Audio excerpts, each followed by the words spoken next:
అదిగదిగో అడుగుల సడి వినపడలేదా, అగ్గి పిడుగులాంటి రూపు కనపడలేదా, అంధకారమున మునిగిన ఆంధ్ర నేలను పదం దొక్కి కాపాడగ లోకేశన్నా,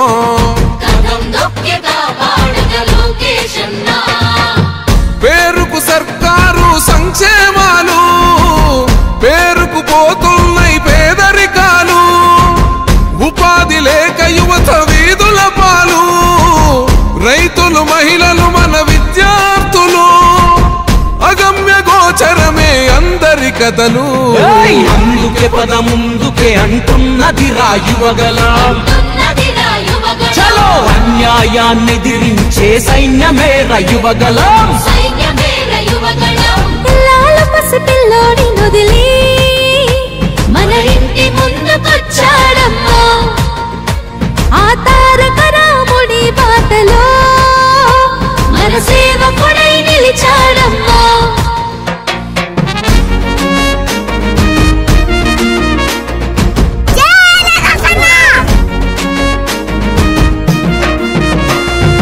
ఆనాడు తాతయ్య ఎన్టీఆర్ సుపరిపాలనతో గెలిచాడు జన హృదయాలు, పేదోడికి పట్టెడు అన్నం పెట్టాడు, చెట్ట సభలల్లో అందరినీ కూర్చోబెట్టాడు, ఆ తాత అడుగు జాడల్లో అందరితో మమేకం,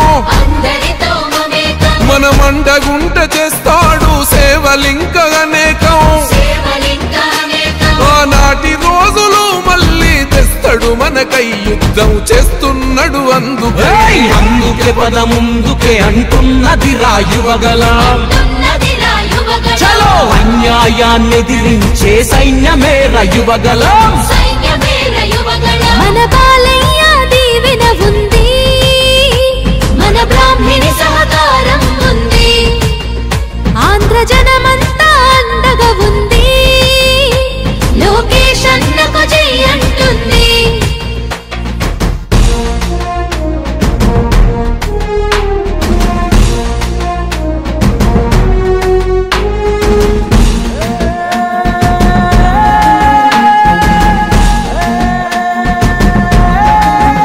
కన్న ఎన్టీఆర్లోని గుండె ధైర్యం ఉంది, కన్న తండ్రి చంద్రబాబులోని చతురత ఉంది, క్రమశిక్షణ గల్ల కార్యకర్తల బలము ఒక్కటయ్యి ఉప్పెనైతే గదే రాయువగలము. రగులుతుంది రాష్ట్రమంతరణం చేసేటందుకో, ఈ రాక్షస పాలననే అంతం చేసేటందుకో, సమర శంఖమూదినాడు లోకేశన్న తమ్మి పిడికిలెత్తి కదలరా. అందుకే పద ముందుకే అంటున్నది రాయువగలం, చలో అన్యాయాన్ని ఎదిరించే సైన్యమే యువగలం. నందమూరి ఆశయ కిరటం అన్న చంద్రబాబు చెక్కిన శిల్పం, వెలుగులేని తెలుగు నేలకు మన లోకేశే రేపటి దీపం.